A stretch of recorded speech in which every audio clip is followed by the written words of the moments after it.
Praise the Lord. என் சகோதரர் எனக்கு விரோதமா தீமை செஞ்சுட்டாங்க. நான் நன்மையை தான் செஞ்சேன். ஆனாலும் எனக்கு தீமையை செய்துட்டாங்க. நான் வேலை பார்க்குற இடத்துல எனக்கு தீமை செய்துட்டாங்க.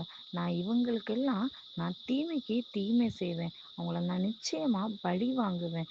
என்னால இதை ஏற்றுக்கொள்ளவே முடியல அப்படின்னு சொல்லி எண்ணிக்கொண்டு இருக்கிறீங்களா?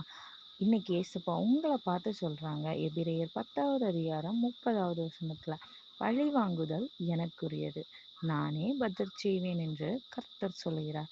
ஆமாங்க, பழி வாங்குறது ஏசப்பாவுக்குரியதா. இந்த உலகத்துல சுவிசேஷம் அறிவிக்கணும்னு நமக்கு கொடுக்கப்பட்டிருக்கிற வேலையை நம்ம செய்வோம். அதற்கு விரோதமாகவோ அதற்கு இடைஞ்சலாகவோ இல்லை, இந்த பூமியில கொடுக்கப்பட்டிருக்கிற நாட்கள்ல நம்ம வாழும்போது யாராவது நமக்கு தீமை செஞ்சாங்கன்னா அதை ஏசப்பா பார்த்துப்பாங்க.